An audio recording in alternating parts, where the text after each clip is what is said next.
Throughout history, access to technology has defined progress and industrial revolution. Industrial revolution accelerated economies but left entire economies behind. Electricity, telephone connectivity, connected some and excluded others. Today, as AI, blockchain, and digital finance reshape the world, the same question remains. Who gets left behind? Right now, 17% of the SDGs targets are on track, only 17%, and more than 2.6 billion people are still lack internet access. The digital divide is not just about connectivity, it's about opportunity, governance, and investment. The gap between those who have access to the technology and those who don't is deepening. And unless we act fast, digital transformation will become another driver for inequality rather than a force for inclusion. This session is about solutions.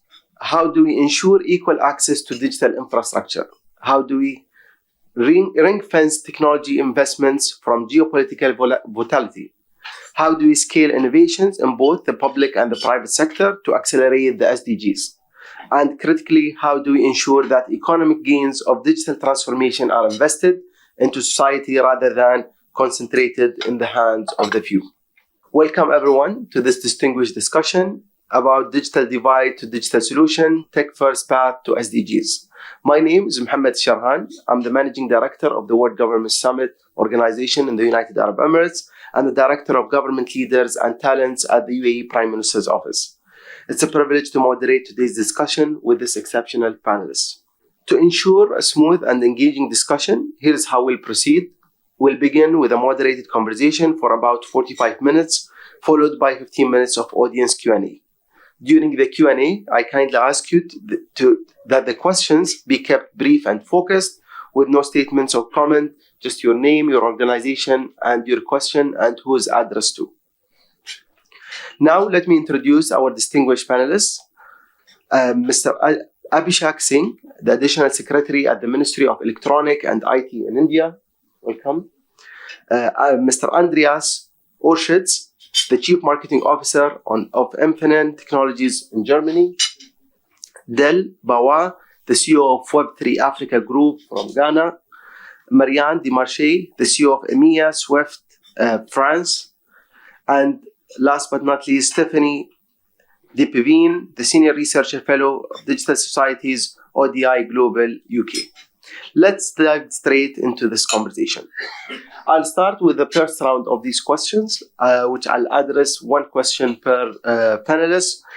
First, we'll look at the big picture, laying the groundwork. I'll start with you, Mr. Abhishek.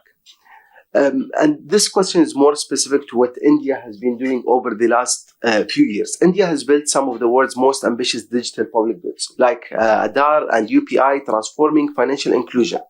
However, many nations struggle to scale such initiatives. What are the biggest barriers to replicating India's success in other regions, and how can governments learn and accelerate digital transformation with limited resources? Yeah, thank you. Thank you for this background and this very relevant question. Because whenever we look at replicating digital public infrastructure, whenever we look at India's stack, sometimes people start thinking that it's something that can be just retrofitted, Control C, Control V. Doesn't happen like that. Because if you look at India's also story about building Aadhaar or UPI or DigiLocker or DEPA architecture or projects in the field of health, education, skilling, it's not only about technology. It's more about people, it's more about resources, it's more about institutions, more about capacity building. Because all these projects, while the technological solutions were there led by the best of the experts, and technology today is no longer a challenge. There are companies around who will come and build whatever you want. But building the right institutions and building the right capacities in the relevant government entities become the very, very important factor. Like, for example, when Aadhaar was conceptualized, it was like a mammoth project, 1.4 billion people. How do you give them biometric identities? And how do you ensure that every government vertical follows a diktat for that? So that was, in fact, not only a technological project, the institutional framework, the unique identification authority of India, which was constituted with statutory powers, with legal enablement, was very, very critical. Then it brought in the right amount kind of people from government and industry who came in, who spent their time in building that.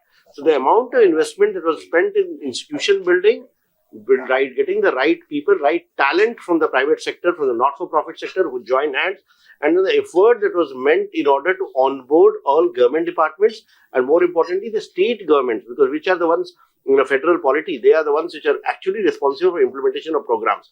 So that contributed a lot. Similarly, when we look at UPI, there also the technology piece was not very, very difficult, challenging. It was just building an interoperable messaging protocol between various financial institutions so that a financial request from one institution is agreed on and actioned upon by the other. But the real issue was, how do you get more than 400 banks onboarded on that? And there the role that was played by RBI, the financial regulator in India, and the National Payments Corporation of India, which was incorporated as a company which was driving the whole adoption, became very, very important. So once again, the institutional framework, the legal enablement, the support from the top level from our Prime Minister became very, very critical for the success of that. And I can go across, like whether it's DigiLocker, whether it's data architecture, whether it's eSanjeevani, whether it's education, every project we have seen that getting the right people, building the institutions, and doing capacity building is the key to successful replication or adoption of these projects. So any country in the global south or in the low and medium income countries which are looking at adopting that, they will only have to think of that. It's not only that you take these projects and try to implicate, you'll have to go back, think of, yes, I want to do an ID project or I want to do a payments project.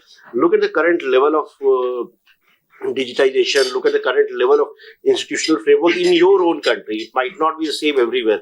Every country is different. And then try to see what is it that you need to do, what are the gaps that need to be fulfilled. And then you bring in the right people, set up the institutional framework, provide leadership from the top, do the legal enablement, and then the technologies will come and build it up. So I would say that these factors become very, very critical when any country is looking at adoption of these technologies. Thank you, Minister. I'll move to you, Mr. Orchids. Today, the world is in a semiconductor race, with chips powering everything from AI to clean energy, but many developing nations lack access to these foundational technologies. How can global semiconductors players like Infineon ensure that emerging markets aren't locked out of the digital economy? Look, when you talk about digitalization, one of the important things is to have hardware available, which is the backbone of digitalization and which needs to be affordable. When you think about digital in our day-to-day life, the first thing that typically comes to my mind is my smartphone. Today, many people own a smartphone, but by far not everyone. And availability of gadgets such as a telephone that provides you access and provides each and everyone on planet Earth access to digital, if you will, that requires such devices to be simply affordable. And here comes the role into play, the role of semiconductors. Few people know that in each and every piece of electronics, you have semiconductors. You have semiconductors which give electricity and manage electricity or power within electric gadgets. You have electric gadgets that are connected to the internet. Also, that requires chips. You have compute power in each and every gadget. A smartphone today uses a chip for doing all the compute work, which has up to 10,000 times the calculation capability or calculation power relative to the Apollo 13 rocket many, many years ago. That you can find so to say, in microelectronic systems here. This is business where semiconductor companies have and play a major role to provide the chips that make such gadgets at the end of the day affordable for each and everyone. And global availability at best cost, if you will, of whatever sort of semiconductors, so be it power chips, be it microcontrollers, be it sensors also, like in the case of a smartphone needs to hear when I talk. That is done by a semiconductor sensor, just to give an example. That is the name of the game. And that is where Infineon also is working on. We are globalizing, if you will, our supply chains. And by globalization, we make sure that we have each and every production and R&D step done in those countries where we find the best scaling opportunity, economy of scale and economy of scope, if you will. That again then provides to sort of make chips available at the most affordable point that commercially makes sense. And that is our contribution, and that's also our obligation to society. Thank you, Andreas. I'll move to you, Del. Blockchain and Web3 are often seen as disruptive forces for financial inclusion. Yet in Africa, adoption remains fragmented, due mainly to regulatory uncertainty.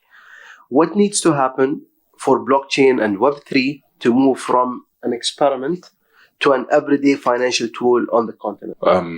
Yes, a really great question. So I probably use my current experience as the best explanation. And so about maybe 2.5 years ago, we set out on a journey with the Central Bank of Ghana to establish what this industry could look like, well, not just in Ghana, but across Africa as a whole. And the first thing I said to them is there needs to be a collaborative discussion with the community being the Web3 community. So not just crypto, but all digital asset related opportunities.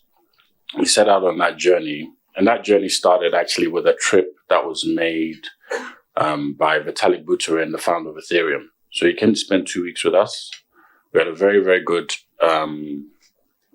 experience in that 2 weeks, understanding of what Ethereum's perspective is in Africa and what the institutional perspective is versus the local community.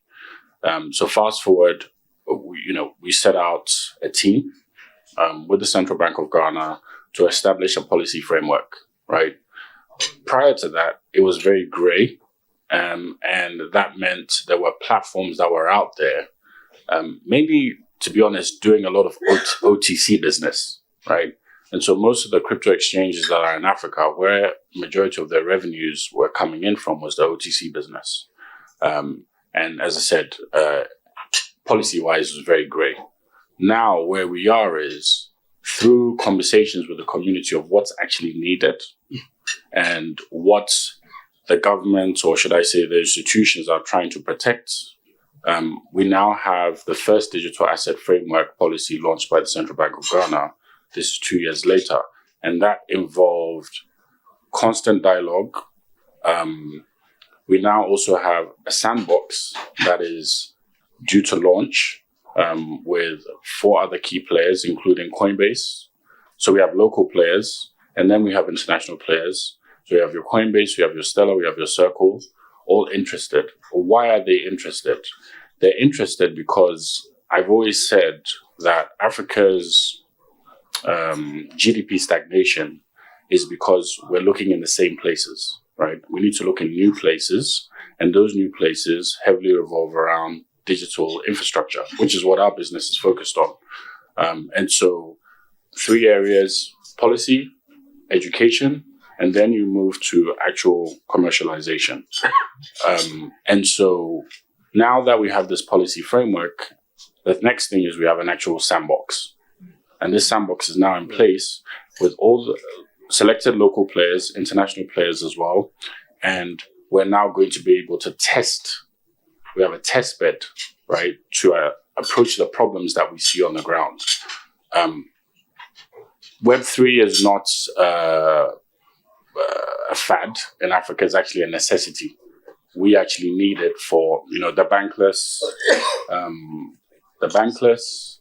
This is a real issue, in rural areas. Obviously, trade between countries, stable coins, could be very, very, provide very strong utility on the continent. And so I would say, from my personal experience, working hand in hand with the institutions and the community has brought us, moved us forward very quickly, actually. And as I said, we're now moving to a place where we now are going to actually test products within real life environments over the next year. Thank you, Del. I totally agree with your point of Web3 being a necessity in Africa. If I may reflect on something that happened in the UAE back in 2017, at a conversation at the World Government Summit, we hosted a group of experts in AI, including Elon Musk and Reid Hoffman and others. And the discussion was about what should governments do about AI. Everyone agreed that there should be someone responsible of AI within the government back in 2017. What the UAE government did at that time was the appointment of the first Minister of Artificial Intelligence in November 2017. Maybe at that time it was a bit of an early move, but because the UAE believed that it was a necessity at that point of time to have someone to prepare our government for a moment that the one we're living in today, UAE today ranked among the 5 top powers globally when it comes to AI, whether it's on AI adoption, investments, or research on AI. So I think the same discussion is happening today in Africa, where some might see this as a luxury. In Africa or other emerging markets, this is more of a necessity rather than a luxury or something that you look at in the future. Yeah, absolutely. Marianne, my next question to you is on digital infrastructure. How can we make sure that there is equitable access to digital infrastructure, maybe everywhere, but also maybe focusing on emerging markets and emerging economies? Well, thank you, because your question of making sure that everyone has access to digital infrastructure really resonates to who we are, at SWIFT. Just a few words as a background, because I'm not sure everyone knows what SWIFT is. So SWIFT is the global leader of financial messaging. We are a global inclusive cooperative, and we are connected. Well, we are present in more than 200 countries in the world. We have a connection to more than 11,500 financial institutions and corporates in the world, so of course, including also in India. And we are also completely currency agnostic. So it means that anyone can trade in whatever currency, at least 150 currencies on our network, and we're supporting 40,000 corridors in terms of payments and trade. So it really results. It's really our DNA, I would say, to make sure that any financial institutions which is regulated, who has a minimum standard in terms of cybersecurity, can have access to global payments and enabling whoever, businesses, consumers, to trade everywhere in the world, to invest, to pay, and so on. So that being said, when we look at global trade, so it has been also said extensively, at the opening yesterday, but global trade has been one of the key drivers of global growth, right? Bringing really opportunity, prosperity for many, many countries. And trade, of course, is also underpinning all the payments that cross-border payments. I don't know if you know, but 50% of cross-border payments have an underlying on trade. So trade is essential, and we are. So this is the first thing. Second thing that we see is that there's a proliferation of new technology solutions, in payment systems. For instance, you have different instant payment system in India, a very powerful one with UPI. You have it in 70 or 80 countries in the world. You have new payment system. You have CBDCs, or potentially soon to come CBDCs, tokenized assets, and so on. So that's the positive side of it, is that it offers choice to people and to businesses to trade on different platforms. The thing that needs to be really tackled is that we need to ensure that this proliferation of, payment systems that are not today connected to each other, we need to ensure that it doesn't lead to financial fragmentation. financial fragmentation, so the reduction of economic integration due to the fact that the underlying payment systems and the global economy is based on a complex set of networks, payment systems that, if they are not well connected or interoperable, well, the economy really suffers. We have, there's many reports that have analyzed the impact of fragmentation in the industry. I'd like to highlight one, which we commissioned to the Economist Impact. It's part of the Economist Group on the impact of markets fragmentation. And the results are really clear. And if we do not tackle, this fragmentation, it can have really impact on capital flows. So a reduction of, for instance, foreign direct investments. It can have impact on global GDP, up to 6%. So on 2030, the FMI was about 6%. Another study by the World Economic Forum is 5%. So it's really consistent across the board. An impact on employment also. So 280 million jobs that will not materialize. So, and no country benefiting from fragmentation. So this means that we really need to have, this global market infrastructure, messaging, financial infrastructure that are here to connect the world and to make sure that we still connect, the different networks and systems that will appear, because you were talking about Web3 and CBDCs, but how do you do if I want to send a payment to a country who has a CBDC which is not connected to the rest of the financial system? How do you do? So we will be really committed to do that. So that's very important to remain really digital inclusive, I would say. Thank you. Thank you, Marianne.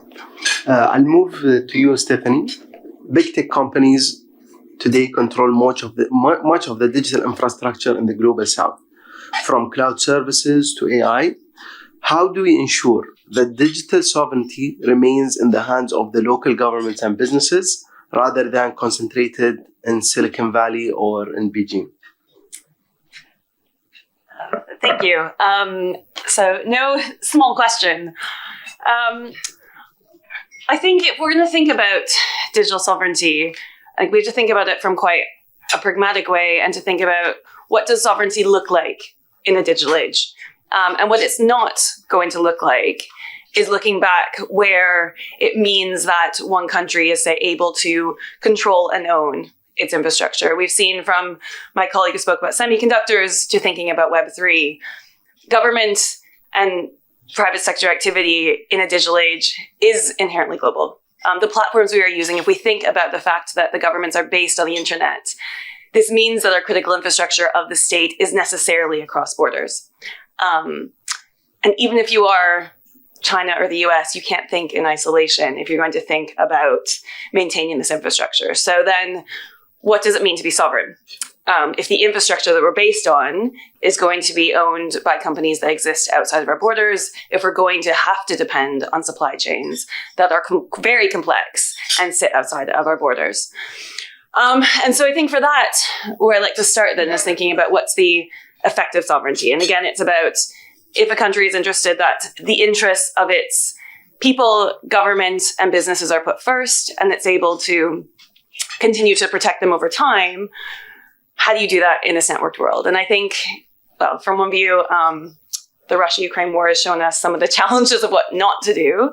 I think the current discussions over Starlink and Elon Musk's ownership points to the fact that we need to be thinking a lot more specifically about what are the ownership structures of the companies that we're depending on, and how do we work across different companies so that countries are not stuck and dependent on one.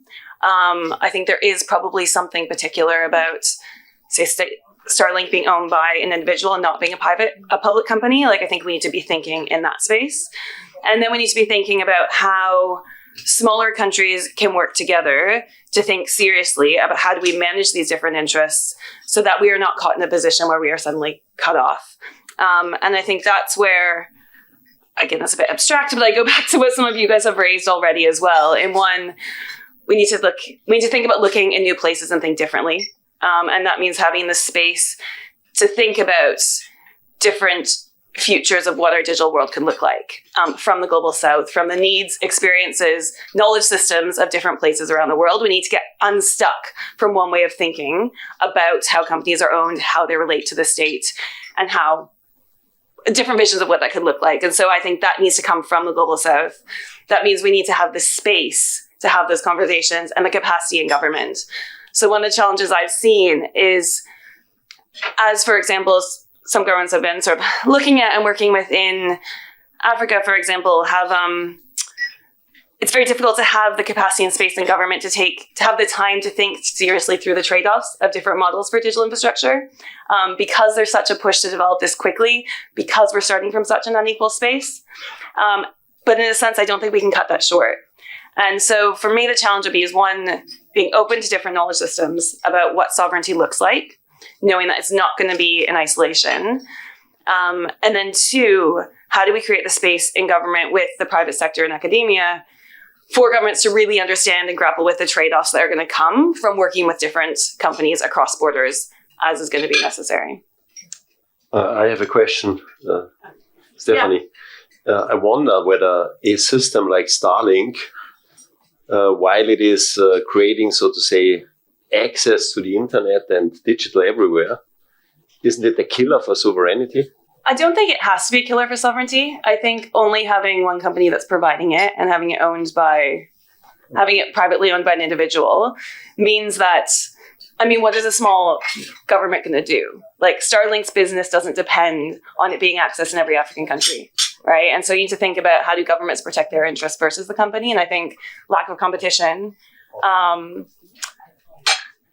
the fact that, I think it's another slight tangent, but you can see it even early on in the war with Elon Musk speaking to Russia, Elon Musk speaking with the Ukrainian government.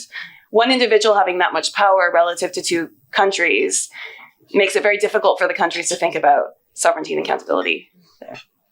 So any rulership required from national governments, and anything ongoing you may share with us here? No, I think one space that might be interesting to look at would be to look at Starlink in the space of other internet companies, and to look at their different ownership structures and look at how they relate to governments in different ways. Because Starlink is just one example and it makes the news, but it's not the only way to think about how this could play out. So I would start there. And then I think there's also needs to be space for governments to be working together, because one country is not necessarily going to be able to negotiate with Elon Musk, but there could be potential capacity if you look at it from a bigger market perspective. Thank you, Stephanie. Thank you, Andreas. Maybe I'll move back to you, Mr. Singh, and it's a follow-up question, or maybe to build on this discussion. Cybersecurity and data privacy are major concerns in digital governance.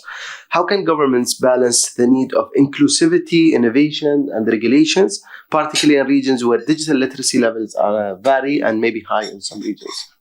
Yeah, in fact, I would just begin with the discussions with regard to sovereignty and then come down to cybersecurity and data privacy.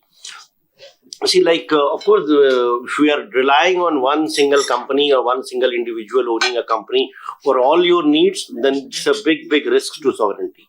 What we need to do in today's world is that in various domains, whether it's having access to internet services or having access to defense equipment, military supplies, you are dependent in a global economy for electronics, semiconductors. You are dependent on multiple global entities. But when you are doing that dependency, and it's not only about internet, it's about almost everything that we live today. In fact, even the food that we are having, we're dependent on a global economy. We need to kind of ensure that we are not dependent on only one entity. We have a choice. And then we're doing that. We also have to kind of assess with regard to risks of having that dependency vis-a-vis not having at all.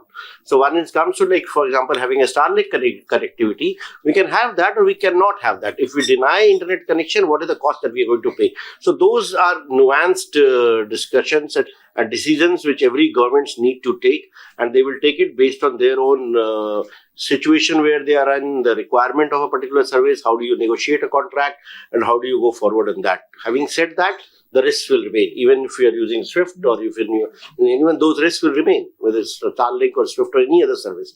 So one will have to be conscious of those risks and try to take necessary measures in order to ensure that we minimize the risk. Probably in today's world, it cannot be brought down to zero, but the minimization of the risk and having a risk mitigation strategy will be something that will be held. Now, with regard to the question that you had with regard to cybersecurity and ensuring that people are provided access. So again, when we go digital, for example, our own experience of implementing digital public infrastructure, when we go digital, when you start offering online services to people, there is some degree of compromise with regard to personal data that you need to share with the service provider in order to get access to that service. So like, for example, if I use Google Maps, I know that Google Maps knows where I am traveling. So that kind of information I am sharing with that, but then again, I assess the risk of benefiting from the service vis-a-vis the risk of an entity knowing everything about me. So again, it's always a calculation that you do with regard to the pros and the cons, and if you value the benefits more than the potential risks which are there, you go ahead and do that. And it operates at the individual level, it operates at organizational level, it operates at national levels. So when we implement our cybersecurity strategy, again, we try to see that, especially in a country like India, where we are quite vulnerable when it comes to this amount of cybersecurity attacks that we have from our, given the geopolitical situation we are in, we have to have a very robust cybersecurity strategy. We again have invested a lot in building the institutions, whether it is a certain or whether it is the National Cybersecurity Secretariat, which constantly monitor the traffic which is coming in and tries to ensure that our cyberspace remains secure. A lot of things people don't get to know because those attacks have been prevented. So data breaches are something that we are always fearing that it may have, but organizations need to have robust cyber information security policies, regular audits, plugging in patches, building capacities, in order to ensure that we remain safe. And for offering public services, empowering people, when you go digital, there are people, like for example, we implement the ID project, Aadhaar, which many countries across the world think that it's like an personal data of citizens are being shared for offering public services. But the amount of empowerment it brings to people, like for example, if people are able to access food rations, if people are able to access healthcare, if people are able to access education, then that's a cost worth paying by implementing such a project. One key example is financial inclusion. Like before the implementation of the Aadhaar project, we had only 20% Indians who had access to bank accounts.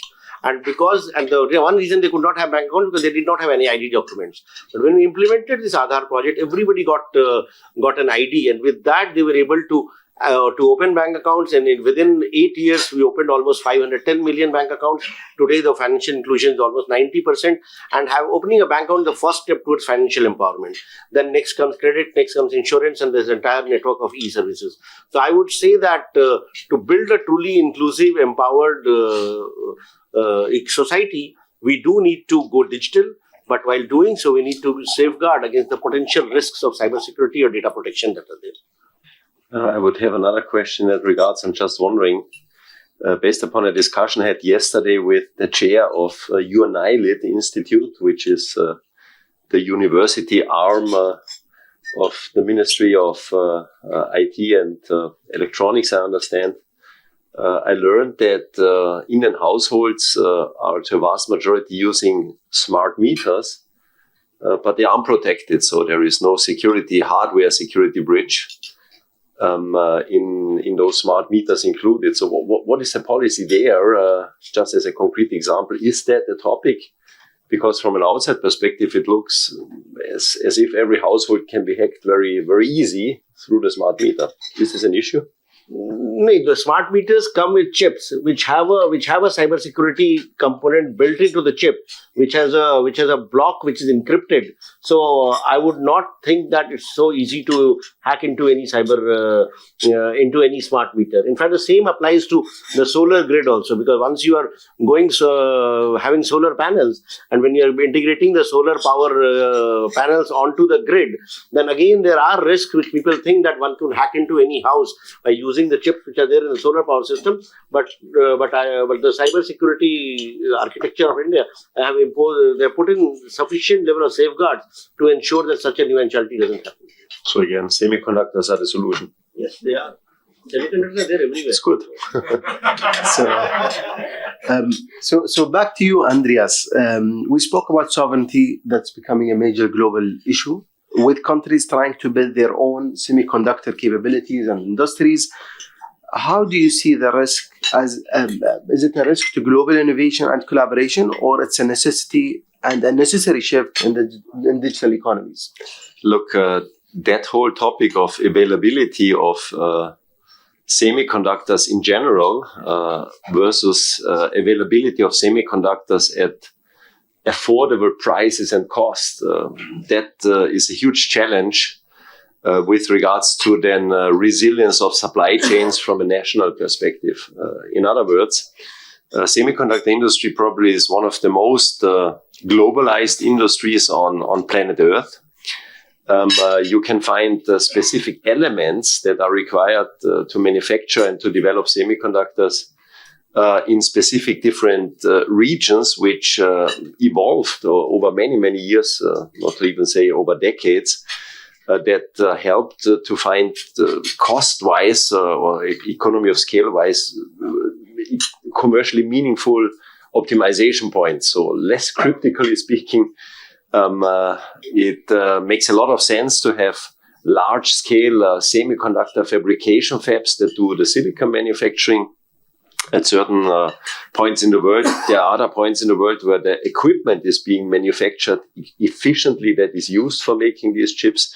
You have different points in the world where all the material is being composed, base material to make chips, and so on and so forth. So if you will, ensuring a completely resilient supply chain within one's country's economy is a huge contradiction in terms of economy of scale and economy of scope, i.e. affordability of what we so hungrily strive for. So this new gold or oil, if I may use this terminology of contemporary times, which are semiconductors. Semiconductors you can find everywhere. So having said that, what we are trying to do also as company Infineon is to continue leveraging the, so to say, cost performance best places on planet Earth.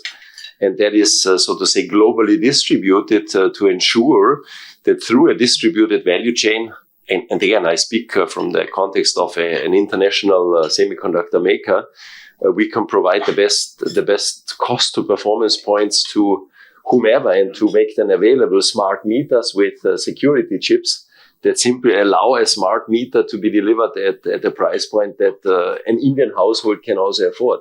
So in essence, I warn us from all those tendencies that strongly go in a direction, every country needs to make semiconductor development, manufacturing, and so to say then logistics around it available national. There comes a huge, huge inflation ticket with this. But it's a deliberate choice. Thank you, Andreas. Then, where blockchain is often sometimes linked to speculation, in Africa, it's creating real-world solutions for remittances, trade, and financial inclusion and financial identity. Maybe can you shed some light on some examples or compelling examples where blockchain has already proven its impact beyond the hype? And if this could be a best practice where other nations, other regions could also benefit from? It's a very good question. I think before I get on to that, something that was ringing in my head relating to the concerns around one entity having so much influence. And I think it's the analogy of if you have a road and there's too much traffic on it, if you build more roads, will there be more cars or will there be less cars? Right? And I think it's probably something to think about very clearly is the issue around an entity like Starlink has to do with the individual and how much money they're making, or is it their capacity to deliver better than other companies? I'm not trying to start trouble. It's just a question, something for us to think about. But yeah, in relation to Africa, real experiences is the Central Bank of Ghana launched something called the ECD, which essentially was, it was a prototype to a potential CBDC that we plan to hopefully take live at some point. And they tested it out in rural areas in Ghana. And essentially that pilot, should I say, was very successful, particularly around the rural areas, the villages, because the unbanked is a problem in Africa, as we already know, right? And yes, mobile penetration is going up. The banks are becoming very innovative on how they attract new consumers, etc. But this particular pilot went down very well. And actually, it is what stimulated the conversations around what policies need to be put in place to have a very strong digital strategy for Ghana. But off the back of that, what became something that was very interesting that we found out is IP, intellectual property protection on the blockchain. And so what we don't have in Africa is when it comes to our intellectual property, there wasn't a very secure way of protecting creators, right? And whilst doing that pilot, if you have, for example, a manufacturer in the north of the country who may not have as much recognition as a brand in Europe or in the Western world, right? Now, through the infrastructure of the blockchain, they could protect their intellectual property and distribute it in a commercial, in a much more efficient commercial way that would make them money, right? And that was very, very interesting data that we got from that pilot that was being rolled out. The other thing I think that's also, not so much Web3, but we've seen how mobile money has worked on the continent, right? And what's starting to happen now is the mobile money is going to start integrating digital currencies into its infrastructure. That's the next stage for Africa. And so the mobile money is done so well in East Africa and then moved over to Sub-Saharan Africa, is that I see a very harmonious ecosystem, even with the likes of SWIFT, digital currencies with the new policies that will be coming out.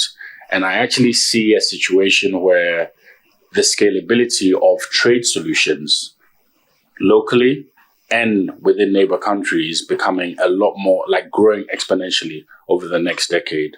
And so, those are one or two examples that I've personally experienced and we will see more of growing in the West Africa region in particular.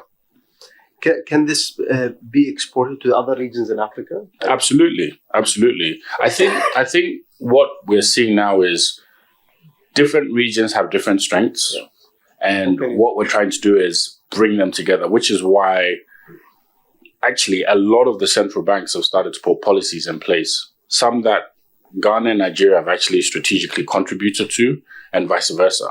And so you're starting to get blocks within Africa collaborating on what the infrastructure should look like. So I think in the next decade, we're going to have a very harmonious DeFi ecosystem. Thank you, Del. Marianne, moving to the rise of central bank digital currencies, CBDCs, and blockchain-based finance, traditional banking infrastructure is being challenged, of course. How do you see SWIFT adapting to this shift? And will decentralized finance play a role in mainstream finance systems? Thanks for your question. I think it relates to what I was also saying previously, that the industry, the financial industry is going to fragment. So whether because of or thanks to technological advancements like CBDCs or tokenized asset platforms or other means, or geopolitical tensions, or any other reasons, or because there's more competition and so on. So so in this fragmented world, and to make sure that it does not impact global economic growth, as I was mentioning, you need to make sure that those different systems are still connected to each other and to the global financial system. Because otherwise it's just digital islands that close loop, but it's not, they cannot really trade with one another. For instance, if Ghana has its own CBDC, how will it trade with another African country or European country? So what we intend to do, and what we have done, is to build an interoperability framework. So interoperability is a big word. It means to have seamless communication and exchange of data between different systems. It's like the interoperability of a phone, for instance. If you send an SMS, whether you have an iPhone or another phone from another company, if you are using a telecom communication X and the other one, or the one that you send the SMS has another telecommunication company, then you still can send an SMS and you can still send an email and so on. So it has to be the same for payments to support global growth and global trade. So what we're doing is this interoperability framework. We have tested it at large scale with more than 40 financial institutions, central banks, to make sure that the CBDC platforms, and we simulated CBDC platforms based on two different blockchain technologies, two different DLTs, can be exchanged. Digital euro could be exchanged with a digital, whatever, for instance, Indian rupee. And can also be exchanged with the traditional fiat money, the traditional financial system. So this is where we are putting our effort today, is to make sure that whatever, DLT platforms or other type of technology, we're agnostic of technology, can be also instant payment systems using more traditional technology that can be connected and support, therefore, global growth and global economy. Thank you. Stephanie, misinformation, AI-generated content, and algorithm bias are shaping public discourse in ways that are only beginning to understand. What responsibility do governments have in regulating these spaces without undermining free expression and innovation? Thank you for that question. I guess to start to address it, the issues of biased information, propaganda, fake news, as we know, didn't start with technology either. It also doesn't necessarily sit outside of governments either. So it's not just the prerogative of the private sector or an unregulated platform. It also exists in government as well, too. So the sort of binary that if governments regulate, these problems will go away, or it doesn't work that way, because it's a messier landscape and it's not just a technological problem. That said, as we've seen with algorithmic systems already, there is a strong bias when the opportunity exists to create fake content quickly at a low cost. We see that happening. We also see, as we move into some of the large language models and generated content, we see similar biases coming up. So I've been involved in some research looking at the biases around base prompts with some of the sort of large, the dominant large LLM models that we're using now, and very similar biases around how we see the world, a sort of Western white bias. It still comes through, and it comes through probably because of the data is still incredibly unequal. The ownership of the companies, as we know, is unequal and where they're based, and the designers, and the way that we think about intelligence is also very particular, and it's based on a particular idea of intelligence. And when that's built into the systems, we end up with certain content with particular biases. I guess then thinking about government's role in regulating, without harming free speech. I think one, they have to play a role, and I think part of that comes from the fact that if speech is completely open, especially in the age where it's becoming increasingly easy to generate fake content quickly and at scale, that type of environment that is overloaded with fake information is not open and free. It's also crowded out in a different way. There's also censorship by overloading the information environment, as well as censorship through removing content. And so I guess in that sense, there needs to be a role for regulation around both sides. I don't think governments have the capacity to necessarily do it. I don't think platforms have the interest to do it. And we're seeing that, especially with the American platforms now, following on from sort of Trump's interpretation of what a free speech environment looks like. For good and bad, I'm not don't want to put my politics on it. But where am I going with this? I guess what I would say is at least governments have accountability to the people they rule and a desire for sort of stability and legitimacy within a place that has an accountability structure that goes back to individual citizens. And so in some ways, it seems like the best we have to try to create that balance. But that balance is going to have to come from thinking about it both in terms of enabling content, but also creating the space for citizens to express different views without being overloaded. And what that looks like is going to take more than just these minutes now, but you can come back to it in questions. Thank you, Stephanie. Mr. Singh, you have worked extensively in the intersection between technology and governance. Many argue that the biggest challenge today isn't the lack of digital tools, but the lack of political will and governance innovation to fully utilize them. From your experience, what does real leadership in digital transformation look like, and what advice would you give to governments struggling to modernize? Part of it I already referred to in my first response, but I would say that, as you rightly mentioned, the political will and the leadership and the push from the top is very, very essential, because for any new technology to adopt it, if it is not owned by the top management, this applies not only to countries, it would apply to organizations also. If you are bringing in a new culture in an organization, it has to be owned by the top management. It cannot be done only by directions to everyone down below to follow it. So in our story also, our digital transformation story, we began with solving a very simple problem. We began with solving a problem for KYC, the need of an ID document for people to get access to financial inclusion. So that was the basic core, and then it was realized that identity is a core thing. How do you give identity to billion plus people? The simplest thing was to trust what they have, which is their biometrics, the iris and the biometrics, and now of course face authentication. That led to being adopted. But when we are doing that, involvement of every state in India, we are a federal state, the 29 states and 7 union territories, the chief ministers, the lieutenant governors, they all became part of it. And that's how we were able to implement this project in a very, very short time. Then added on to that, like once you have identities, once you have bank accounts, what do you do next? Like cash transfers, like direct benefit transfers. All governments across the world are doing a lot of welfare for the citizens. How do you ensure that whatever dues or whatever subsidies, whatever welfare, whatever doles you are giving to the citizens, which is their right, they get it without any delay and without any deduction. So we're able to implement DBTs across more than 400 schemes.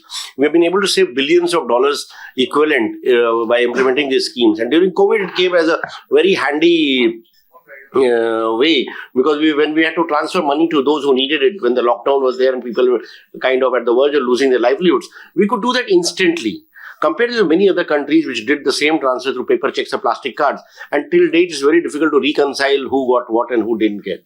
Similarly, when we're doing the vaccination platform, again, to vaccinate 1 billion plus people with multiple vaccines with different time intervals between different doses, it was a logistical challenge. But again, we were able to solve it with technology. And to implement that, we did get the best of the support from our Prime Minister, who kind of vouches of our digital technologies. In fact, every speech that he gives, he mentions about it. And now that we are adopting artificial intelligence in a big way, again, AI is again going to be a big, big empowering tool. And we are looking at AI as the top layer or DPI, because it's enabling voice-enabled transactions. So what we feel, again, in our unique situation, we are a diverse country with 22 official languages and many other languages. How do we ensure that people are able to access services through voice? because many people are not very comfortable going to a web browser and negotiating a captcha or downloading an app or registering there. They would like to talk to a mobile phone or to a toll-free number with a feature-free phone with their voice command in their mother tongue and get the reply back in their mother tongue. So all these projects, again, does require political will, does require leadership from the top. And when that comes, it's up to the job of the tech companies and the civil servants who are implementing it to come out with necessary institutional structures, build in teams, and implement that. So that would, I think, is the recipe for success when you're implementing digital public infrastructure projects. Thank you, Mr. Singh. I'm just being mindful of the time here. If any of the panelists would like to add final remarks before I move to the Q&A question, please feel free to do so. So now we'll have around 15 minutes for audience questions. Again, to ensure that we get so many voices heard as possible, please keep your questions short and direct. Just your name, organization, your question, and who is it addressed to. And let's try to avoid comments or statements, please. Let's start with our first question. Please. Yeah, my name is Nitin Seth. I'm the CEO of Incido. So the topic is about digital divide, and question to you to begin with, Mr. Singh, that there are two fundamental issues. There are many things that can help bridge the digital divide, but there are two very big factors which can further increase it. The first is the cost and the access to the infrastructure, especially the compute infrastructure, and and GPUs becoming like the real currency, and their access is limited. So that's kind of question number one, that especially for a country like India, how do you deal with that? Number one. Number two is about jobs. That with AI, there is a very significant long-term impact on jobs. Some estimates are that in 15 years, 50% of jobs will go. Now that's particularly an issue for a country like India, also Africa, which have a very young pyramid. Yeah, and in the short, medium term, even one of India's largest exports, which is technology services, may get hit, because of productivity through AI. So that's the second question, which can further increase the divide. That if AI starts to put pressure on jobs. So yeah, those are my two questions to you. Again, very, very relevant questions, very pertinent questions, and especially I would say that on the cost front, in fact, the same questions we addressed when we were looking at implementation of the India stack or the digital public infrastructure. And there also, of course, we had the advantage of our size. The cost of implementing Aadhaar or the cost of implementing DigiLocker, the cost of implementing UPI has been very, very minimal. Like, for example, the KYC costs with Aadhaar is less than a rupee, a few cents in dollar terms, less than a rupee per person compared to what it was earlier, more than 200 rupees for earlier. DigiLocker costs are 15 paisa. So kind of gains that are there are much more. When it comes to AI, yes, the GPUs are expensive, but the way we have designed our AI strategy is that, yes, we are trying to underwrite, subsidize the cost of GPUs for the developers so that they are able to develop the solutions and then they will be able to implement these solutions. And then when we are building using AI to deliver voice-enabled services, empowering the 500 million remaining people, because very often we say that 900 million people in India are connected and they are doing online transactions, billions of transactions. But while we say that, we know that 500 million are not. And to empower them, we need voice-enabled services, we need services in various languages which AI will enable. So the cost of implementing that is much lesser compared to the value that will be created when these people get on the online ecosystem. The second question with regard to jobs with AI, yes, that is a challenge. There will be some jobs that will be lost or they will lose relevance, but they will not be lost because of AI. They will be lost to people with AI skills will lose job to people without AI skills will lose job to people with AI skills. So that brings in the very important issue of reskilling, upskilling, ensuring that people acquire data analytics skills, AI skills, are able to take up the jobs that will be created in the AI economy. Everybody will become more productive. The job of 3 coders might be done by 1 coder, but then if they acquire the AI skill, they can move up the value chain. So it's not an easy thing to do. In fact, Nilet, with whom you signed the MOU, they are working on a whole plan of training a lot of people. We have a portal called Future Prime Skills, which is giving people skills in AI, in blockchain, in IoT, in AR, VR. So one will have to be prepared to take advantage of the new economy, the new digital economy, the new AI economy is emerging, we cannot sit back and say that we'll not do AI because we want to preserve those jobs. We don't have a choice there. We need to move up the path, and we need to take up this reskilling, upskilling across our academic institutions and all in order to remain competitive. Let me echo what Mr. Singh just said in that regards. The question was what to do in terms of availability of GPUs and AI hardware. I personally find it not a proper solution to now throw all one's nation money into establishing a sort of a GPU design and manufacturing capability locally. That costs dozens of billions and takes long period of time. So having said that, I'm always of the opinion to use what is commercially meaningful available, and AI infrastructure, you can find tons of those, partially residing here in the country, partially residing in other parts of the world. But the art is to make use of that hardware, AI hardware, in a way how it was just described by Mr. Singh. So I see a huge chance, based upon also my understanding of talent in India, to take a leadership role in the area of applied artificial intelligence, which is something that is to a large degree, from what I oversee, underestimated in terms of its importance. And what I mean here is use your talent to derive, if you will, machine learning based models that simply make manufacturing, as an example, more easy, more efficient, and more competitive as one result. So I'm coming back to the nature of what does this do on jobs? Well, it changes the nature of jobs going forward, there's no doubt. While AI will substitute quite a lot of things that today are done by mankind, it creates the opportunity for, so to say, doing something in the backbone, and India, with its talent, as I said before, to excel. And the name of that is applied AI, to be exported and also potentially towards the whole of the globe. Yeah? I'd like also, to react to your question, and thank you, because they are very important questions. I'd like to react in the fact that I think AI can also be really for the greater good, I would say.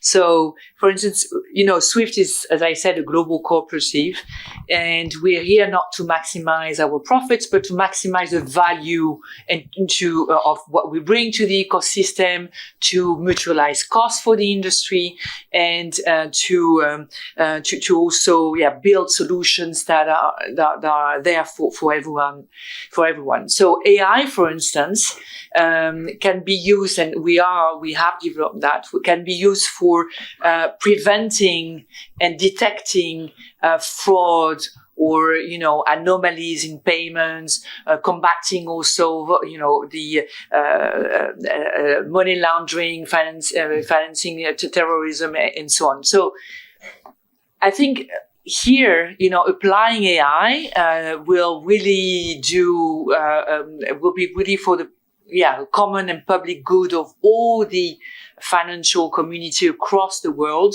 that will use this common tool, I would say, and so to build it and to make it even more powerful.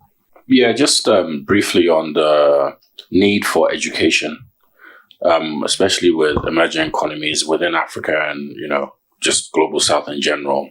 One of our things that we've focused on with institutions is we need to be where the ball is going to be, not where the ball is, and integrating education into whatever commercial visions that AI or digital companies have in mind. As you mentioned, in the case of Africa, we have majority of the world's youth there. Education is a key component of our vision to ensure that their youth are equipped for the future that is ahead. Well, the future is now, but they are very well equipped for the kind of opportunities that are going to come. So I would, India's education level is pretty high globally, and integrating that into your current curriculum would be wise. Thank you, Del. We'll take one more question. Please go ahead. Thank you very much. My name is Andres Vicente. I'm managing Ericsson in Asia. So I have a very broad view regarding how these things are evolving across the world. In my view, I think that India has taken the right choices on a single technology, which is connectivity, that allow the full ecosystem to scale up. So I think that is key. And I think that India made all the right decisions, to bring this to life, because all of us on isolated basis, we are contributing to the existence of this ecosystem. We build networks. There's people that build semiconductors. There's people that build services on top of that. But they need to reach the citizens. And this is the tool that reach the citizens. So I think it will be very important for other countries across the world to reflect a little bit on what you have done. What have you positioned as a front runner in 5G? You have already declared your ambition in order to be one of the promoters and pioneers in 6G. So I think that will be very important, because at the end, connectivity is the lever that you can use in order to scale up the digital ecosystem. And it's also your control point, because the spectrum is owned by the government and infrastructure is set in the country. So that basically guarantees digital sovereignty. So if you could reflect on that, I think that it will be very helpful, especially for other countries in Africa and many other places in the world. You very rightly said, connectivity is important. And just like, in fact, if you traditionally take the analogy with the physical world, the roads do empower people. When the roads reach a lot of services, a lot of goods, and people get connected to the real world. Similarly, digital connectivity, whether it's through 5G, whether it's through 4G, or whether it's through fiber, or whether it's through Starlink, it does empower people, because then people are able to get onto the digital highways, explore what is there, seek knowledge, access healthcare, get onto e-commerce portals, platforms, build economies, access financial services, and then the remoteness or geographical isolation does not remain a barrier. So connectivity is very, very important. In India, we do have taken a project for connecting every village, every household, every school, every sub-center, health center, every Anganwadi center where newborn children and pregnant women are given nutrition support, connected on a fiber network, provide them information, services, to benefit. So that's a program that we do have. We have several schemes which enable that. We work with multiple partners which ensure such a network can be created. 5G, our companies have innovated a lot. Today we have the maximum number of 5G rollout sites almost across the world. In fact, more than what the whole of Europe has. So this is truly empowering. So connectivity is essential. And in fact, after that, of course, comes the traffic that flows on those digital highways. So I cannot not agree with what you just said. Thank you all for joining us on this breakfast discussion. Thanks to our panelists for the interactive discussion, the interesting interventions. Thanks to ORF and Dr. Samir Saram for convening all of us today. I wish you the best for the rest of the Raisina dialogue, and I hope we can continue this conversation in future occasions. Thank you so much.